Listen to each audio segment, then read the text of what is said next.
Welcome to October's Electro Magazine. I hope you enjoy it. I think you will.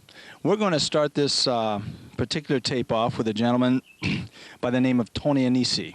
Tony Anisi hosts which is becoming very famous now and well known, the famous Ike Festival in Massachusetts. Tony Anisi is a gentleman who I would consider a person that does his all to promote the teachings of old, and at the same time to promote thought when it comes to the martial arts. Now Tony Anisi.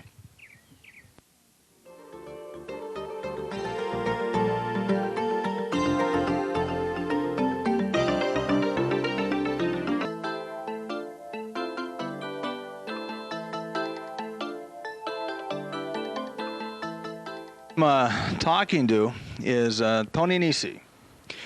And this gentleman I've known for quite some time. Since I got to know Tony, is of course you can notice that he is now a student of mine. He's wearing my shirt, and yeah, I know But anyway, Mr. Anisi, I met. It's been about a year and a half, 2 years. Yeah. A year and a half, 2 years ago. I find him a fascinating individual. I find him a person with genuine insight when it comes to martial arts. I also, the other things I've witnessed pertaining to Sensei Anisi is that he is very much involved in preservation of arts, history, and I feel all the things that really make what the martial arts are really supposed to be all about. So first of all, what we're going to do is we'll discuss a lot of things, but everything from martial arts in this area to where things might be going in the future and so on. So, Tony, the first thing I want to do is I want to ask you this is, tell us a little bit about your humble beginnings. That means you as a young person, which now he's quite old, you as a young person. About 3 months apart. Yeah, something like that. But you as a young person, when you first studied and why you studied, let's start with that. Yeah, it all started in a little radio station. I started martial arts in 1964, September of 1964, at Brandeis University here in Waltham, Massachusetts, under a guy named Ron K. Siegel. And I believe he's the same Ron K. Siegel that's a psychologist in the Los Angeles area. I may be incorrect about that, but I believe so. He graduated when I became a sophomore, and therefore I took over the club with one rank in judo. And so I have been teaching almost as long as I've been studying martial arts. And when I graduated Brandeis with a BA in English and American Literature, I also graduated with a NIKU in judo. I was attending Northeast Judo Club, Tohoku, in Somerville, which then was a real power in the competitive world. But judo had not completely Olympicized yet. You know, the Olympics had taken place in Japan, but when I started judo, we were still doing the traditional martial arts. So there were kata, and there was kimono kata, there was self-defense involved, and the emphasis wasn't on tournaments necessarily. And as soon as the emphasis turned to more tournaments and we started to ki-eye to get the referee's notice rather than to put extra oomph into the throw, I started to turn off to it, and I wanted to preserve the old judo that I had known. But there was no place to do that. And since I was graduating, I figured, well, my judo career is about over. I ran into a guy in Framingham by the name of Larry Guerin, who was a running back for the then Boston Patriots. And he taught judo and Hokoryu Jiu-Jitsu, taught Japanese Goju, in a just newly founded Framingham Martial Arts Club, a.k.a. Bushido Kai Daini. It was a sister club to Bushido Kai in Medford. I actually taught most of the judo for him. I can't say he didn't teach me, but I taught most of the classes. Did very little Goju karate with him, and did weekly, bi-weekly sessions or semi-weekly sessions, I guess. And in Hokoryu, I only made the first rank, I think it was Rokyu in Hokoryu. But that whetted my appetite for the Jiu-Jitsu/Aiki systems.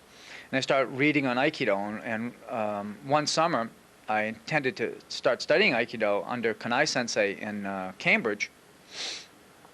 Couldn't find the Aikikai. I went up and down Massachusetts Avenue where it was supposedly stationed. No sign on the door, just like you hear about, you know, like as if it was a Chinatown, okay? Couldn't find it. So I said, well, if they don't really want students that bad, I guess I don't really want to do Aikido that bad. As it turned out, a number of years later, I ended up studying part-time under Kanai Sensei and stayed there for 6 or 8 years part-time under Kanai Sensei. Never went for rank, just trained with people. When I got a job I graduated in '68. In the '71, I think, I got a job at a place in Newton, Massachusetts called the Academy of Physical and Social Development. And they had a part-time, or they had a full-time evening program in karate that I could get into without paying because I was an instructor there. And this was great because this was the third martial art that I would have taken up. It was Shotokan karate. And I didn't have to pay anything. I didn't have to pay in college. And I didn't have to pay when I was teaching judo for Larry because I was teaching for him. And this is wonderful because I was getting 3 martial arts for nothing. I was really, really lucky. I mean, you don't realize how lucky you were till you look back on it and you figure out how much you would have had to lay out that you didn't have because you were just recently out of college. So I studied Shotokan karate under Lou Demas, who still teaches in Massachusetts. And then I tried to collapse a lot of stuff into a short amount of time. Larry had to leave the Framingham Martial Arts Club, Bushido-kai, for personal reasons. And I was the next in line, and I took it over. And while he was gone, I put whatever money I had into it. We tried to build it up a little bit and buy mats and things like that. So I was teaching judo there, studying Shotokan, and then we brought in a group of people who were doing Kamishin-ryu martial arts who were looking for a dojo. And I started studying their art, and again, I didn't have to pay because they were using my dojo. So I added Kamishin-ryu. Now, Kamishin-ryu was divided at that point time into Aiki-jitsu, and some say Aiki-jitsu and / Jiu-jitsu as separate things, Kempo and karate, and some say it was Kempo karate, okay, but depends on who you studied under and which version of it you got. But it was a hard-soft mixture. It was a very interesting mixture. And the guys who were teaching the class were just recent high school graduates, and they had just gotten their rank, Nidan Shodan, under a guy who no longer was in this area. He had moved back to his own home, I guess in Virginia. And they were telling me about this big, wonderful, great master called Shihan Albert C. Church, Jr., and I said, yeah, I never heard of him. Look, I've been in the martial arts 8 years, which I thought was a long time at that time. And I said, how come I never heard of him? I've been reading Black Belt for 7 years now, and, you know. And they said, well, he's there, you know, he's in Charleston, South Carolina. Well, I wasn't really happy with the instruction in Jiu-Jitsu. I was ranked up to EQ in a couple of years. I was teaching all the classes for these guys, and there was no hope of getting Shodan. They just didn't want to promote me to Shodan. And I wasn't worried about that in terms of time, because 2 years was rather quick, but I had no incentive to continue because there was nothing else to learn. I was just doing the same stuff, and I was teaching it. So I said, I'm going to go down and see this guy, Shihan Church, and see if he really is. Because if he's really a phony, I don't want to deal with him. I don't want to be in this federation. I don't want to get rank in this art. So I went down to visit Shihan Church. He was very cordial, very knowledgeable, knew history, and I think that he was really impressed with the fact that I knew what he was talking about when he talked history. Now, I have to credit Lou Demas for that, because he got me interested in karate history, which of course got me interested in other histories. And in the old days in judo, you had to know a little bit about the history of judo. You had to know a little bit about terminology. You had to learn some Japanese. And in those days, I even had to be able to write judo in kanji, even though it didn't have to be shodo. I had to be able to write it. So they did a pretty good overall education in terms of introducing you to history and another language. So I fit into this historical stuff very well. And I think Shan Church realized that I was prepared. So I went that week studying under Shan Church. He introduced me to what he said would be about 300 techniques. He said, you won't remember them all, but you'll get the concepts out of it. You get the ideas. You get the principles. If you go back and you study them, you'll understand. And it's better to understand the principles and the concepts than the techniques. And I said, well, that's nice. I think I know what you mean. But of course, I was technique-oriented. After all, you want to learn X technique, get X rank, don't you? But I was ranked Nidan when I left South Carolina. He had jump promoted me. And I didn't quite understand this. This, to me, was just a little too liberal, okay? And looking back on it now, I still don't know if it was it was a wise move in my case. I don't know if it was a wise policy. He figured he's not going to see me for another 6 months to 3 years. He doesn't know when. And he's going to make me aspire to my rank. He's judging my character. He was right in my case, because I worked real hard to earn that rank. I knew I wasn't anybody's Nidan, okay? But I was wearing a Nidan. And the guys who had been teaching in my school, the highest rank was a Nidan. Well, when they found out that I had gotten a Nidan in the Shan Church, they didn't show up again. So I ended up teaching the class. Mm-hmm. So now I'm teaching judo and Kamishino Ryu Aiki Jiu-Jitsu, and then got my black belt in Shotokan and started teaching all three. I guess I'll leap forward a little bit to make it simple. You know, when you go through the martial arts, you've been in there for a while, you meet a lot of people, you end up picking techniques up from other people, you end up studying everybody else's kata. And so I studied Goju, I studied Weichi. I didn't study it formally in somebody's school, but I picked up stuff and had it checked by people. Usually when I learned a kata, I would make sure that I get it checked by somebody who knew the kata before I said that I was comfortable with it. You don't ever know a kata, but you understand what I'm talking about. Jump forward in time to 1980, Shion Church passed away. And I was Sandan at that time in both karate and Aiki Jiu-Jitsu. I was Nidan in judo. And I was just sort of floating. I was lost. I didn't know what to do. I had invested, both my arts were now Shion Church oriented. Actually, all three, because Shion Church had been able to rank me in them, or at least review me in them, cross-grade me. Didn't know what to do.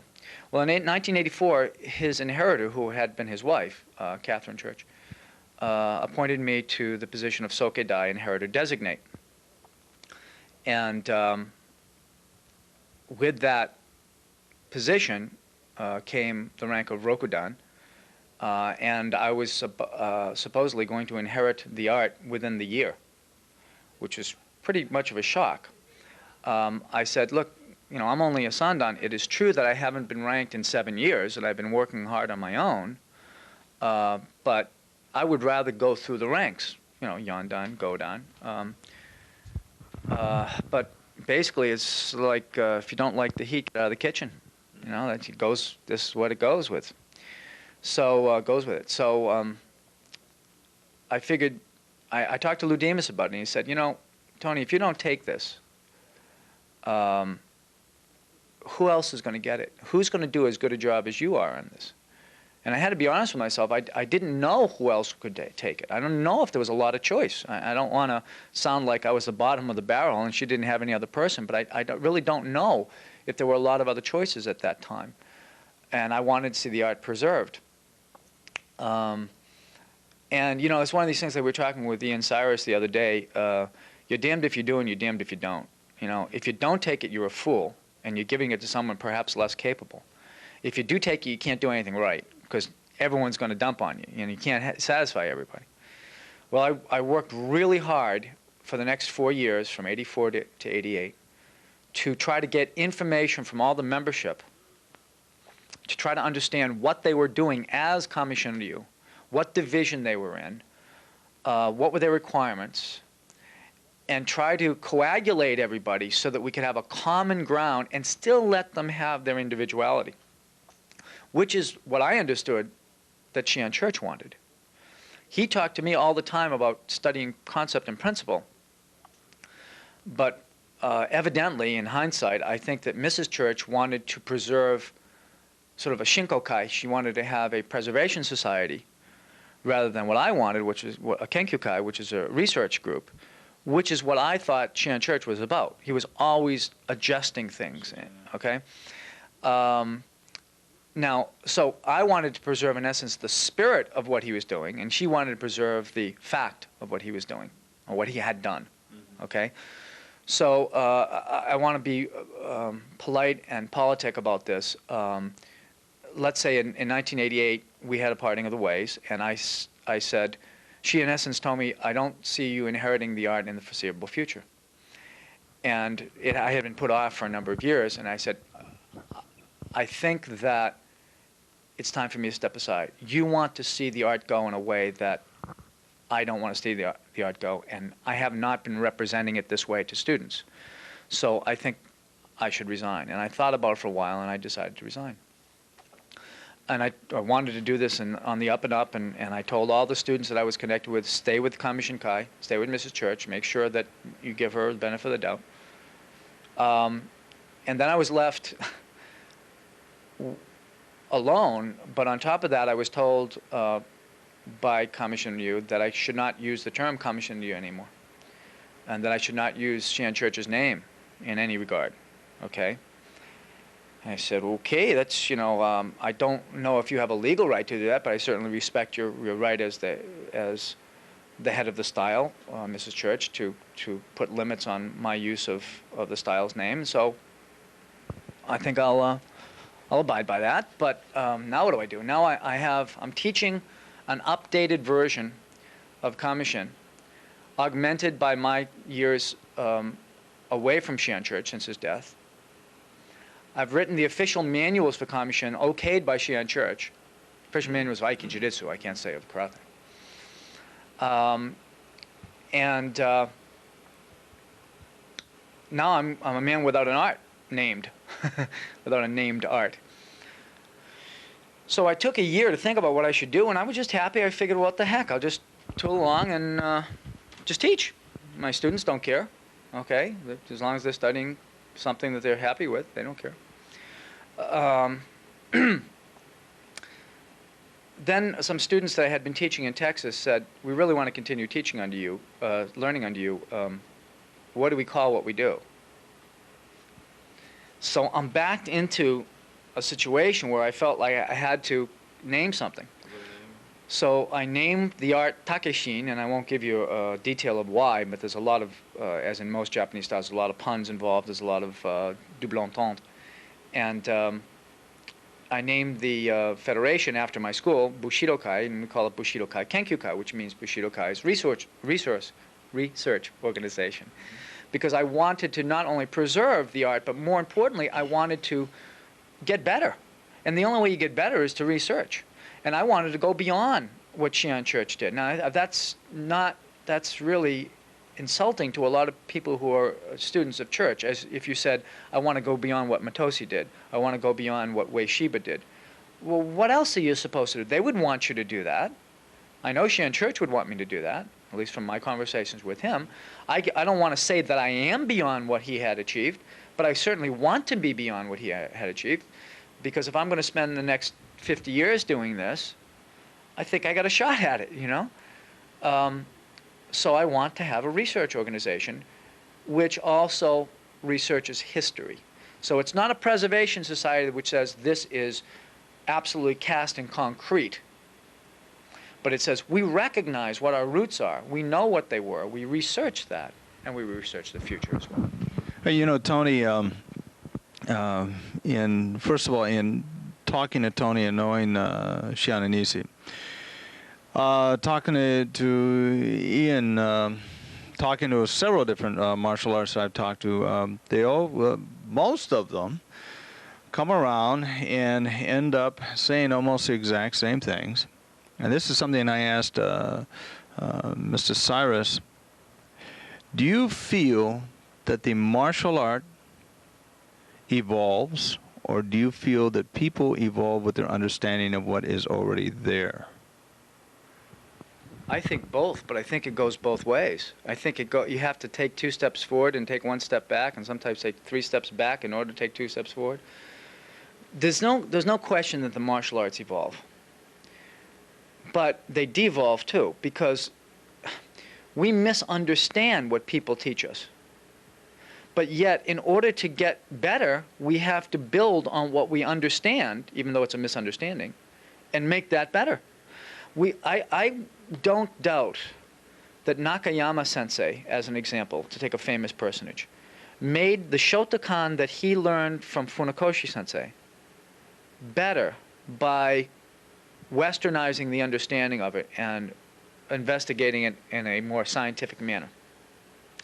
But I don't necessarily concede that he understood it fully, nor do I necessarily concede, and I do not mean any insult by this at all, that Funakoshi understood it fully.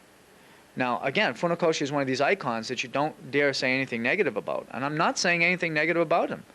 I'm simply saying that he learned in Okinawa, in an Okinawan school system. And yes, he may have taken private lessons under Utoso and Ezato, but we do not know how much of what they learned they taught him. I think the big problem, though, too, and I think you'll agree with me, is that unfortunately when we teach, we use this weird little thing called words. And words are misunderstood. And also what a person really takes in, just like, for instance, as far as probably some people that would criticize you, have no idea of what you feel pertaining to what you understand about the arts, and let alone you cannot possibly be able to communicate everything that you feel using those words. So therefore, I think we have a lot of miscommunication. So I think you agree with me with that. And so also, what I think the basis of my question is, when I speak in terms of art, or systems or whatever, I feel that they're all based along the same principles, no matter what art it is. That it's us as people, because we use these weird little tools that we call words or terms or whatever, that we mess the whole thing up, misunderstand it, and then one day when we wake up, we think that we've discovered something, that we've done something, and we really haven't. But then again, when we look back at our teachers, I have people that criticize me saying, well, you couldn't have learned that from Mitose. But I did. Did he know it?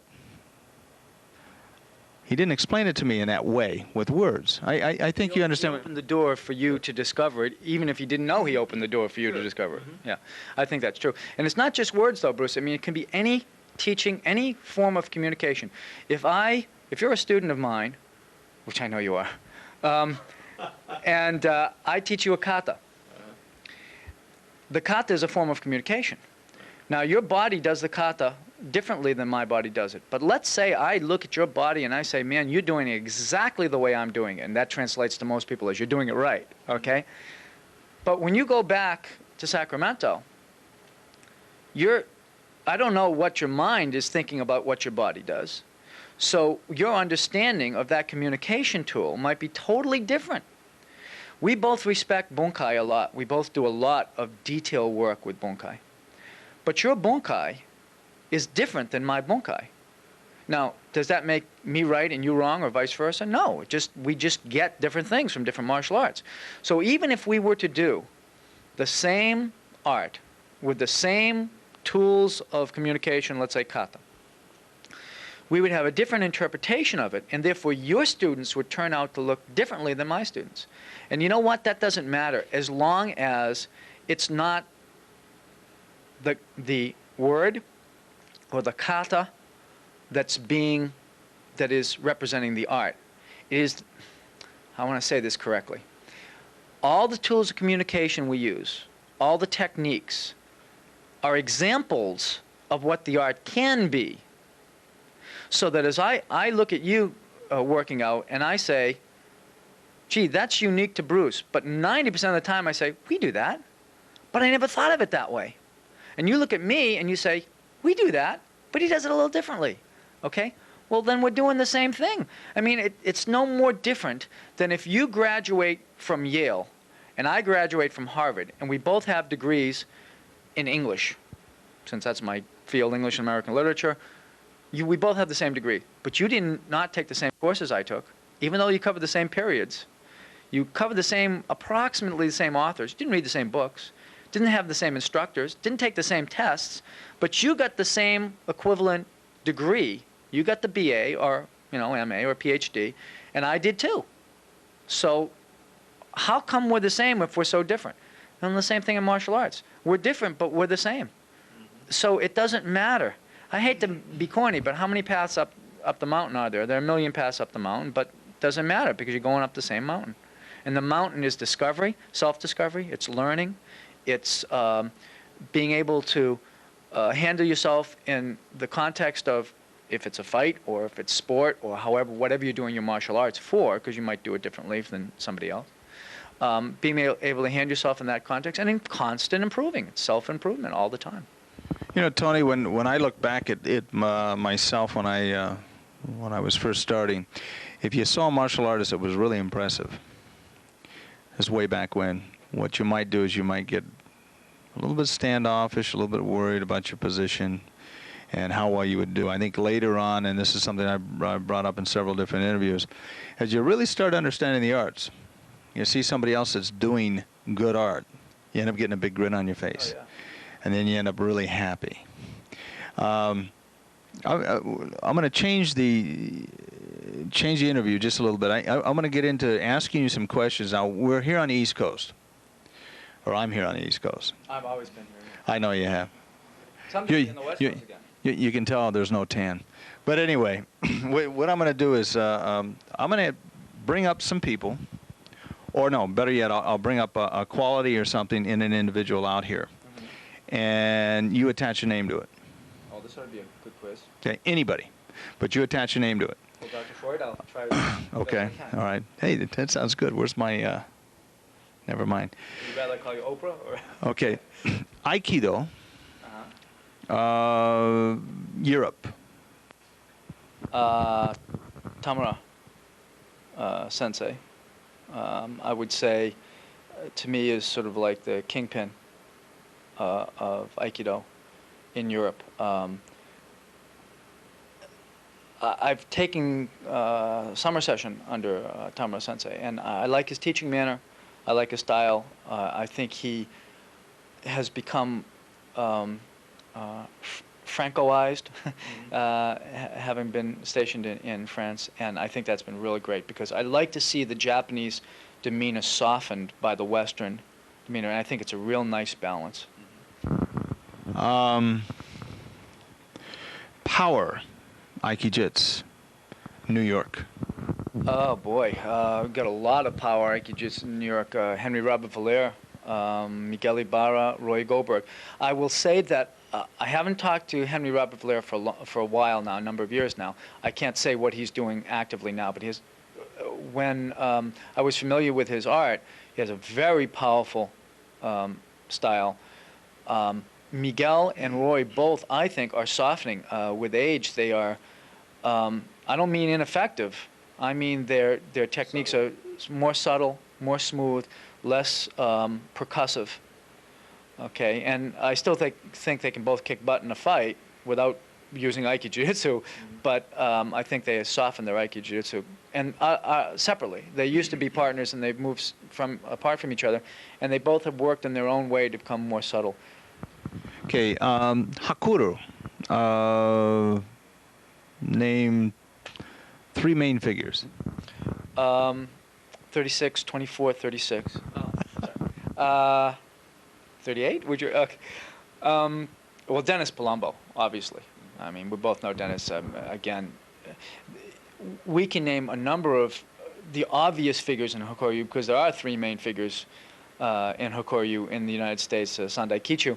But I think Dennis is the most well-known, and also gets around the most. Daryl, is it Daryl LaMonica? Oh, yes, Michael. Well, LaMonica Sensei, I've forgotten his first name, I apologize to him. And is it Brian Workman? Mm-hmm. Brian Workman. I just don't see as much of. But I think Dennis is not only gets out there more, but I think his personality is so winning that he just brings people in. Right. And he's got a new book out too, and he publishes stuff more than the other people do. This is not to put them down or anything, but. Okay.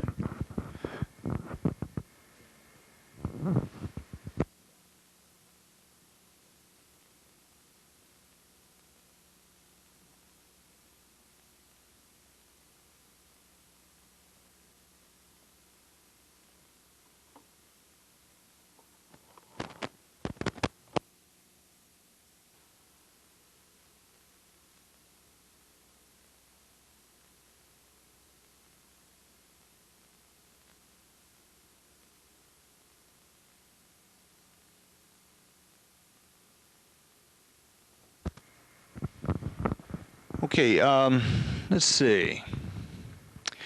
Some of the other real strong figures as far as Aikido and Aikijits.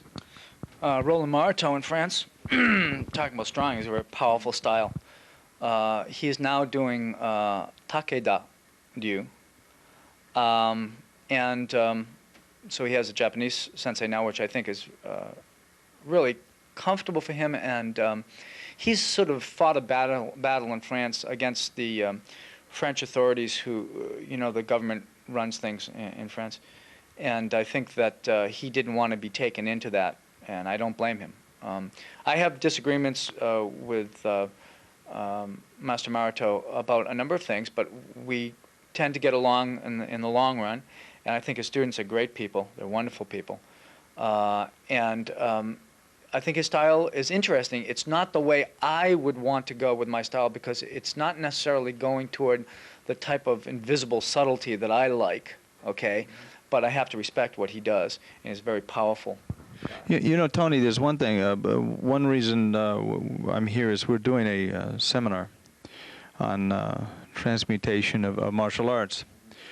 I think you and myself both agree with this, that we'd like to see more of an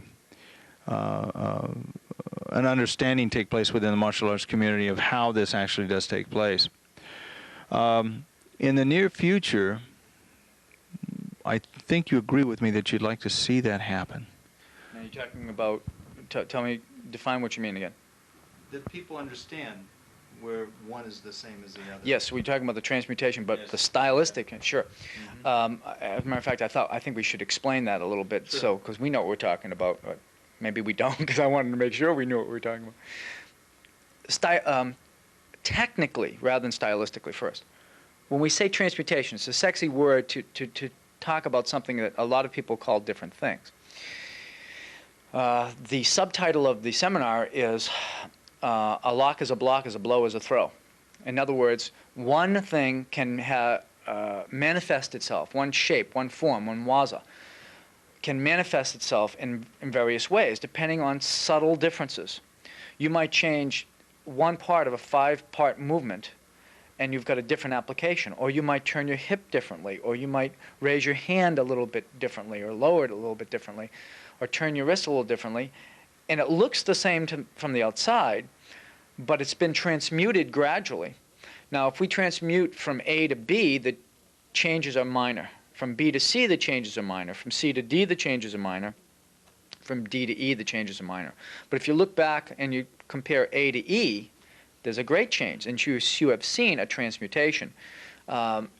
This is, or metamorphosis. If you take a look at what they do nowadays in the movies with Terminator 2, as an example, or The Abyss, where you see things transmute in front of you, or metamorphosize. They even have computer programs. I think it's called, the one I saw called Morph, where they'll take a picture of a young girl, let's say 10 years old, and President Bush, the real president. Oh, sorry. That's right. I agree. Sorry, Bill. and make the transmutation so that she becomes him. Okay, or actually, probably take Bush and transmute him into Clinton now. And maybe they'll transmute Clinton into Kemp. I don't know. Maybe we'll be lucky. At any rate, all the Democrats are going to hate me now. I'm sorry. That's all right. When the Republicans are president, they hate me too, so it doesn't matter. Isn't Teddy in this state? Yo, I'm sorry. I'm sorry. You're Yeah, well, I don't vote that way, but I don't vote the other way either. I'm pretty independent. At any rate, the transmutation idea is that you can make of your martial art what you see in your martial art. The creativity of your martial art is partially due to the creativity of the founders, but it's partially due to your own intellectual astuteness. What do you see in there? And that is true between arts. That gets back to your point, that we see differences between, let's say, a style called Kosho Ryu Kempo and a style called Takushin Aikijutsu, Takushin Karate. But we see a hell of a lot more similarities. We look at the similarities, and we look at the differences and then say, who cares? What's a big deal? That's because basically what has happened, I think, Tony, is we don't deal with the style aspect of things. And we deal with principles. We look at principles, and there's really no style to principles. Right. It's what it is. That's how you become universal. In the last few years, what I have tried to do, if you take a look at my series of videotapes, the first few tapes were just personalities that we had at the dojo, and fascinating, excellent tapes. They're good people. But with tape number 5, The Principles of Aiki, with myself and Don Anger, I tried to make it address universality. Instead of saying, oh guys, we do Aiki Jiu-Jitsu and it's so far superior to Aikido, that's bull. Okay, or to say, we do Aikido, therefore we're in a more spiritual realm than you people in Aiki Jiu-Jitsu. These are all imagined differences. If we make it work, and you make it work, we're probably using pretty similar principles. Well, you have to. Yeah. So those tapes 5 and 6, Principles of Aiki, try to universalize the idea of Aiki rather than Aiki Jiu-Jitsu, Aikido, Wei Shiba, Yoshinkan, whatever. Who cares? Use the principles correctly. And then the next series of 6 tapes, which is on comparative Aiki, did a similar thing, but it did it from a technical point of view.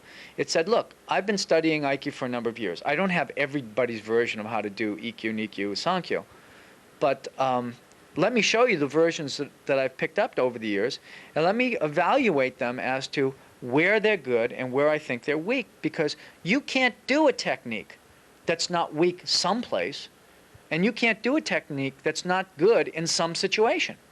So it's not that your style is no good or your style is great. It's that how do you understand your style and in which context do you understand it being applied? So in those 6 tapes, I tried to apply the standard Aiki techniques and technical variations, which gave each style its due, each method its due, or at least each method that I was familiar with. And in this tape, or in this seminar, which we hope to have at least 1 tape of, what we're doing is we're taking individual techniques from hard and soft styles, however we might see them, and we will transmute them into somebody else's technique or some other technique, and they'll look like, people will see, I hope, if we do our job well, they'll say, yeah, we do that one in the middle, or we do that one in that end. I didn't know you could go this way with it. I didn't know you could go that way. Well, if we wake people up to a little bit to the fact that, for instance, karate has throws and locks in it, and Aiki has kicks and punches and atemi, right? Then really we're bringing the arts closer. It's not to say that you should prefer Aiki over karate or karate over Aiki. You have your preference, you have your training method that you prefer.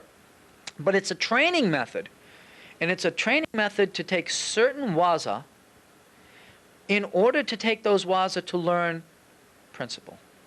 The waza is just the doorway to principle. It's just an example of principle. It's the principle that you want to get to, because once you get to the principle, you can manifest out into unending waza.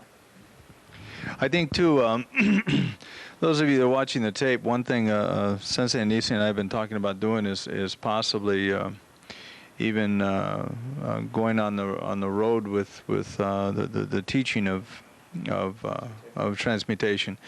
Martial arts, I know we're getting close here to where we have to cut off, but martial arts are I believe there's only one art. That's the art of study and practice. In order to do that, you've got to do one thing, and that is remain a student always of the arts. And I think if we stylize ourselves sometimes, and what happens, Tony, is we end up we cut that important aspect of ourselves off. I think you agree with me on that.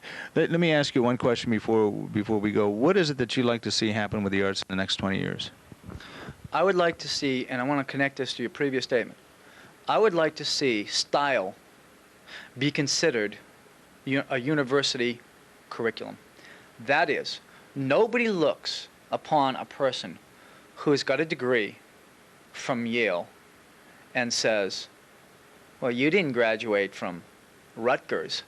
You're no good. Okay? And nobody looks upon a person that came from Brandeis and says, well, you got this degree, but you didn't graduate from Harvard. You're no good. They say, well, you graduated from an accredited school. You've got a degree. I don't care about the details. So when we look at styles, they're teaching methods. They're like, what do we call style? We call it a U, which means a tradition. Okay? Well, Harvard has a tradition. Yale has a tradition. Okay? And they maintain the tradition, but they change the details as they go. Person comes out of there is educated. Now, I'm not saying that there aren't flaws to the education, but nobody goes about saying, you bad boy, you got a degree from this school, I'm so much superior to you, unless, you have a Harvard or Yale rivalry or something. Outside of that, they don't care. It's that is your method of education. If you learn typing from this book and somebody else learned it from that book, who gives one rat's rear end, whether it was Greg's typing or somebody else's typing?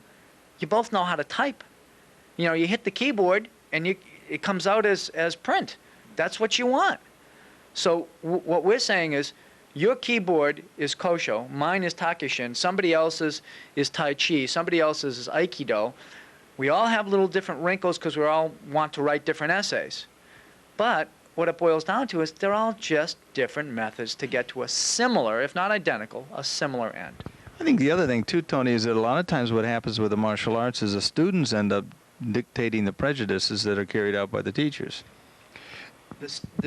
There are too many teachers. Look, a good teacher is still a student, but there are too many students who are not ready to be teachers and who are teachers. And they think they have arrived at being a teacher. So whatever prejudices or misunderstandings they have as students become concretized, and then they end up perpetuating misunderstandings and lack of research, because they say, well, we have a traditional art. You must preserve this art. What does that mean? You have to be loyal to your teacher. What does that mean? You've got to teach exactly what he taught, right? I don't think so. I think it means you have to use what he taught in order to come to your own understanding of what reality is, what truth is, what is good for you, and respect other people's understanding of it too. There'll be a time, Bruce, and I don't mean to undermine our relationship, but there'll be a time where you and I are going to disagree on something. Right now everything's happy and everything, we agree on all major things. We're going to disagree on something. And I hope we're going to be big enough to say, so what? We'll agree to disagree. And because mostly the fundamentals are all in unison. I'll remember you said that, Tony. Yeah, when you're wrong next time. Yeah, that's right, when you're wrong next time. Anyway, I hope that I think our next journey takes place, and I hope it's successful, and I'm sure it will be.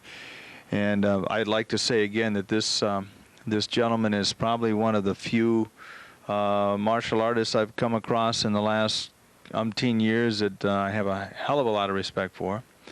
And I like everything that you're doing. I think that well, we're both going to, I got a feeling, get real old and tired together, my friend. So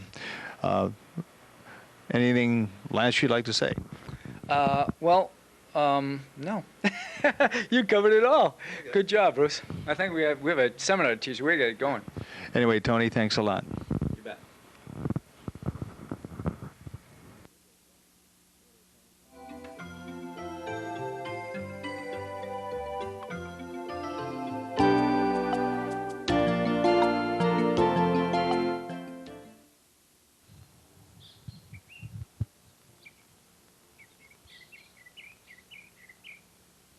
The gentleman you're going to see now is we're going to Chicago, Illinois.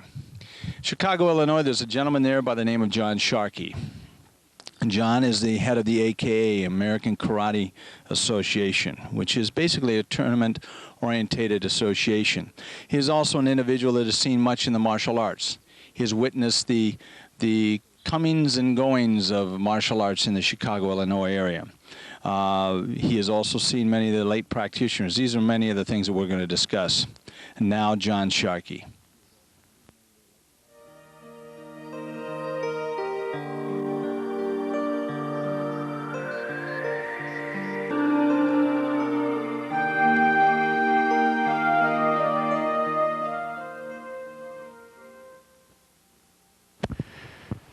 Hi, this portion of Electro Magazine, who I'm going to be talking to, is a gentleman by the name of John Sharkey. And John Sharkey is in charge of what they call the American Karate Association today, which is one of what I guess we'd have to say that it is a surviving organization. I think over the last 20, 30 years, there's probably been so many organizations that have sprung up and have collapsed. I've been a member of quite a few of those as well, and hopefully the organization I head up, that's never going to take place. If so, our news magazine won't go that far. But anyway, Mr. Sharkey, we're in Chicago, Illinois. We're going to talk a lot of things about the past. We're going to deal with a lot of the things that have taken place here. Chicago is, I think martial arts, the way they came over, arrived in New York, port of entry there, also in California. But Chicago has got its own little place. It seems like it's got a huge port, but it does.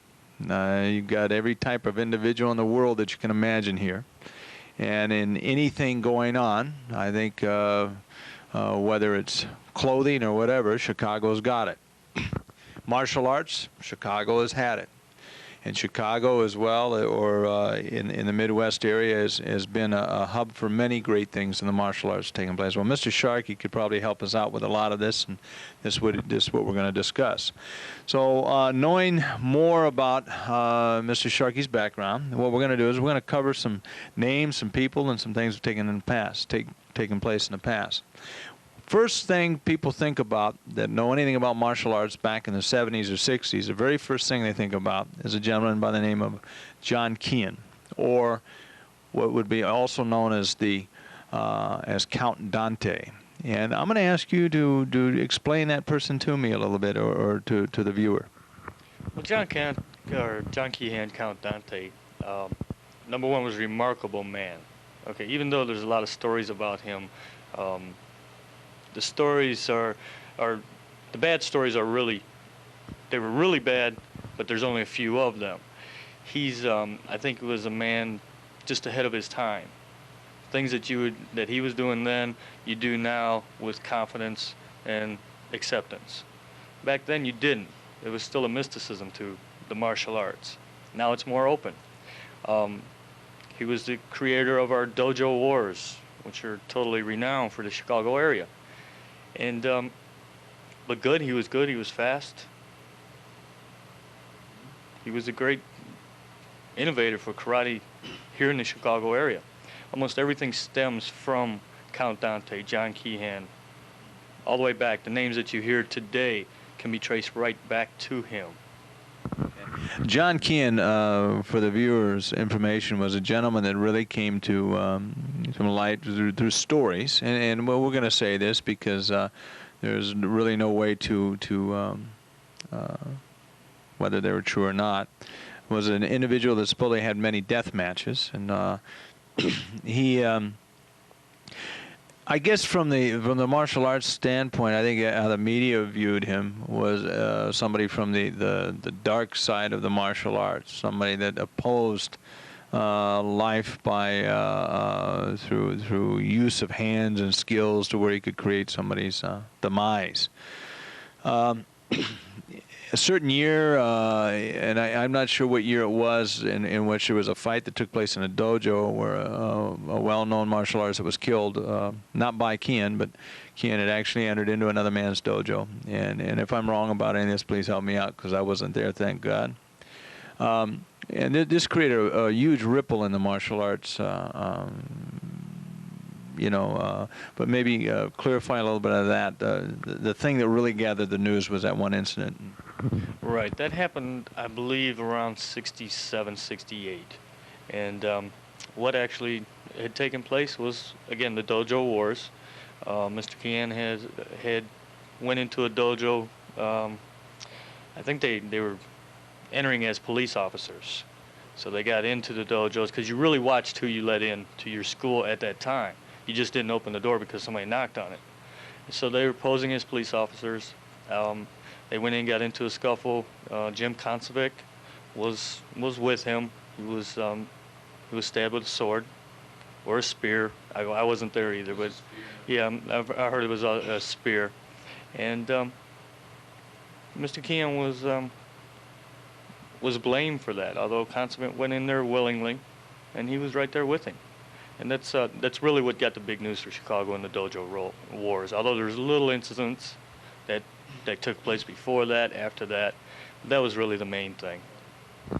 You know, Mr. Sharkey, I've been talking to several people here from Chicago, other good martial artists. We'll kind of a little bit get into some other discussions, some other areas. In tournament competitions, bring this up. Some of the greatest competitors of this area, a lot of people brought up Glenn Keeney. And, you know, I could be wrong about this, but I think it was him that we always referred to as the Fox. Would you explain why they called him the Fox? Oh, sure. Glenn Keeney was sly. He's not a big man, okay? But at that time, you didn't have the weight divisions. So you fought Mr. Keeney I don't even think he's my size. And you fought anybody as big as Shorty Mills. So the Fox would come, he was very cunning, very, very conniving. He used the ring really well. He would stand at the edge of the ring and look like he was ready to step out, so you sort of relax, and then he got you. Okay, so that's really where he got his name. Right. Would you explain one other thing, too? I've mentioned it to a lot of my students, too, because I know him pretty well, and Shorty Mills. You explain to him, the viewer, how big Shorty is. Shorty is bigger than this room. To me, Shorty is, I mean, he's absolutely huge. I'm not sure exactly how tall he is. He's got to be 6'7", 6'8", and I'm sure he's every bit of 260 pounds. I remember I was teaching an Arnis seminar here, and I was teaching Shorty, and I showed him disarming maneuvers, and I looked up at him, and I just started laughing. I said, "This is ridiculous." But no, Shorty's also a really nice guy, a real gentleman. Martial artists back then, Chicago's well known for another gentleman who probably had the largest empire of all martial art organizations, and that would have been the Robert Trias as an influx here, as where him and John Keehan were together, and then of course there was a split, but the USKA had a great impact all over the United States. Right. And within the Chicago area, he really got Keehan started, who really got the ball rolling for a lot of other people. Right. And then passing it on all the way down to Jimmy Jones, and then another generation of Ken Knutson, and on from there. You know, we were talking earlier, too, about some of these guys. I'm going to ask you if you've seen any of these individuals, because a couple of people I got to train with somewhat. One guy that I knew was in part of USKA that became a very good friend of mine was Victor Moore. You remember Victor Moore? Some things about some of these guys, about their competitive abilities that you might remember. Victor Moore, what did you remember about him? It's funny what I'm going to remember about Vic Moore, and that is that he always had that gorilla with him, or chimpanzee, if you remember that. Okay. Okay, so that's what first thing comes to mind when you say Vic Moore. I used to bring that chimpanzee to him to the USKA banquets, you know, and he'd been thrown out because you can't have animals in there. But Vic Moore, a hard line competitor. I mean, it was straightforward, a big man himself, and just a real hard fighting competitor. He should have been in Chicago. Hey, Vic was out of Ohio, wasn't he? Yeah. You know, speaking of Vic, what year did he have the chimp? I'm gonna guess that would have been around 71, maybe even 70. Okay, yeah. No, I knew him before he had a chimpanzee because I never got to meet the chimpanzee. But I actually met Vic in Baltimore, and we trained together there somewhat. Guy was very impressive, beautiful, nice movement, very quick. Other people, everybody here in Chicago loves one person. I've heard everybody talk about this, Jimmy Jones. Something about Jimmy Jones. Well, Jimmy Jones, of course, is really throw off from John Keehan and the Robert Trias era. Jimmy Jones was referred to for many years as Mr. Karate in Illinois. He was the Illinois state rep for the United States Karate Association.